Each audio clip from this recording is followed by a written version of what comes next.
basic laws. You violated the Universal Declaration of Human Rights. You violated Article 59. You violated the ICCPR. You violated the Comprehensive Model Law. So therefore, you should make proper manifestations doon sa ICC to oust the jurisdiction of the ICC. Di ba tama yun? Magandang gabi po sa ating lahat. Ako po si Attorney Israelito Torion. Ako po ang kinatawan ni Pastor Apollo C. Quiboloy, and for this evening also for the former President Rodrigo Roa Duterte and for Senator Bato de la Rosa. Meron pong mensahe si Pastor Apollo C. Quiboloy. Si Pastor Apollo C. Quiboloy at si Presidente Rodrigo Duterte, matagal na po silang kaibigan. Since 1980s po, hindi pa po kilala si Presidente Rodrigo Duterte sa buong bansa. Sila po ay kaibigan na, kaya nga gusto niyang ipaabot sa inyo na walang kriminal na Duterte. Walang kriminal na Duterte, gaya ng sabi ni Kaipe, wala ring magnanakaw na Duterte. Kaya nga gusto niyang ipaabot ito para alam sa inyo na itong kaso na ito na nasa ICC na ay may pag-asa tayo. Bakit? Bakit may pag-asa tayo? Ikwento ko sa inyo, noong March 8 po, ako po at ang aking magandang misis pumunta po sa Hong Kong kasi po pasasalamat po kay Presidente Rodrigo Duterte ng mga OFW sa kanya. And then, pagkagabi, tinawagan ako ni Senator Bato. Sabi ni Senator Bato, Bobet, kami kasi ni Senator Bato, magka-probinsya kami, pareho kaming Davao del Sur. Bata pa lamang ako, kilala na niya ako hanggang naging abogado. Sabi niya, Bobet, please, prepare a petition for certiorari for me. And then tinawagan ko si Attorney Martin Delgra. Sabi niya, Bet, pwedeng i-draft na lang. So, nag-draft ako. Tulong din ng aking mga kaibigang, mga kasamang abogado po sa opisina ko. Kasi po, din ako ng law school. Yung mga kasama ko po, mga professor po ng eskwelahan. So, ang ginawa po namin, habang nandun kami sa Hong Kong, nagprepara na kami ng petition for certiorari po para kay Senator Bato. Bumalik kami noong March 10, kasama kami ni Kuya Ipe. Habang nasa airport kami ni Kuya Ipe, may tumawag po sa akin. Ang request po ay baka pwede isama na si Presidente Rodrigo Duterte. Gabi na yun, towards 10 o'clock to 11 o'clock. So we had to revise our petition para nung 11 kasama na po si Presidente Rodrigo Duterte. Ang nangyari po, kasama ko ni Attorney Martin Delgra, pagpasok po sa airport, ang problema, hindi kami pinapapasok. Nagkagulo, nagkahiwalay kami ni Attorney Martin Delgra, nakapasok siya doon sa Villamor Air Base, ako, si Attorney Vic Rodriguez at si Kuya Ipe, hindi nakapasok. So ang aming ginawa, nag-finalize kami ng petition, nakaabot po, maski hindi pinapapasok yung notaryo publiko, nakita po ninyo yun. Nakipag-away pa si Ma'am Hanilet, nakipagrason pa at si Kuya Ipe para lang makapasok yung notaryo publiko. Because in law, the notary public has to ascertain whether or not the document that is to be signed is really signed by the affiant. So kailangan namin pumasok, hindi kami pinapasok. Kaya po medyo late po tayo, pero naka-file tayo by 4 o'clock in the afternoon. Ano pong ibig sabihin ito? So by 4 o'clock in the afternoon, ang Supreme Court po nagkaroon na ng jurisdiction ng kaso.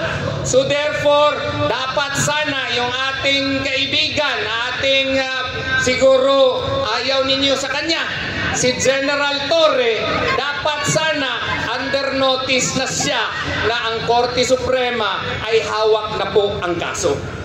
So, ang nangyari, minadali, even if na-explain natin doon that under Article 127, Paragraph 2 of the Rome Statute, no, wala na pong jurisdiction ang ICC po dito. You know why?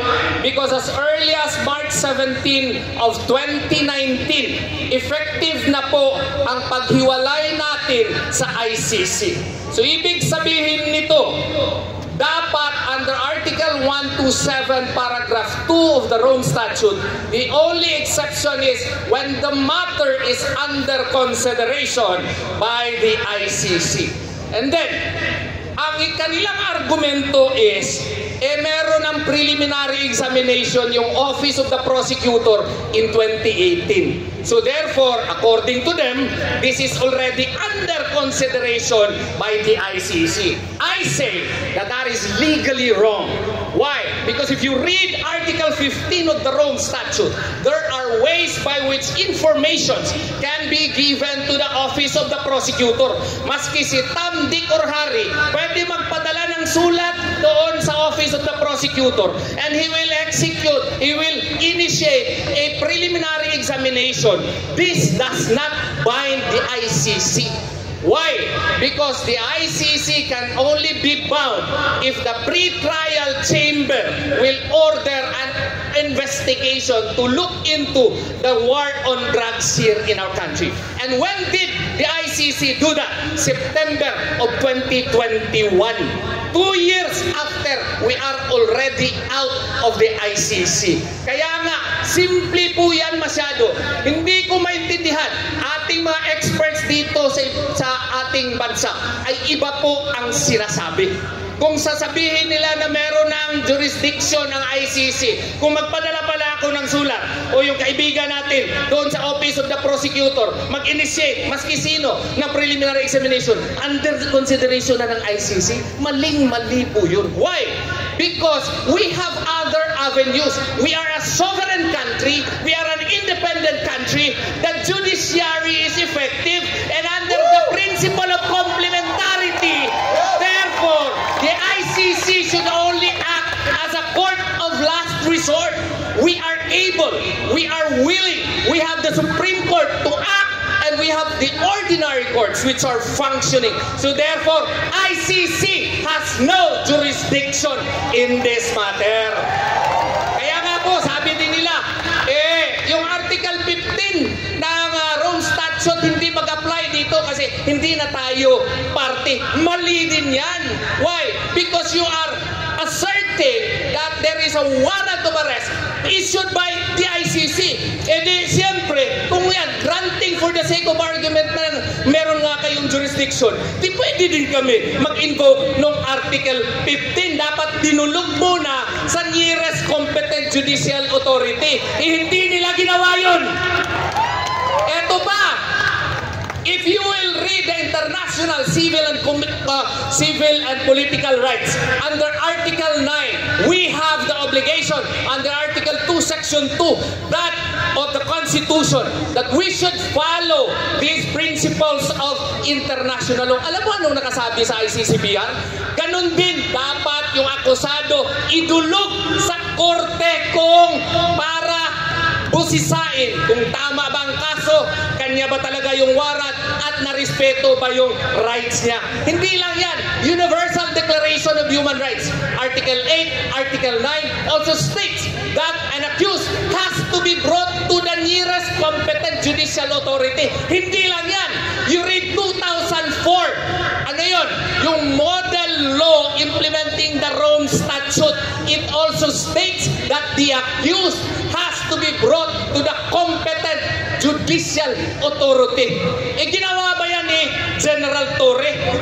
Hindi! So therefore, dapat lang hindi pa moot yung kaso natin. Maski nasa ICC pa. Bakit? Maka-order po ang Supreme Court sa mga respondents. Hoy, mali yung ginawa ninyo. You violated our basic laws. You violated the Universal Declaration of Human Rights. You violated Article 59. You violated the ICCPR. You violated the Comprehensive Model Law. So therefore, you should make proper manifestations doon sa ICC to oust the jurisdiction of the ICC. Di ba tama yun? Kaya nga, huwag tayong mawala ng pag-asa. Sabi ni Pastor, so long as the sun rises in the east, there will be justice.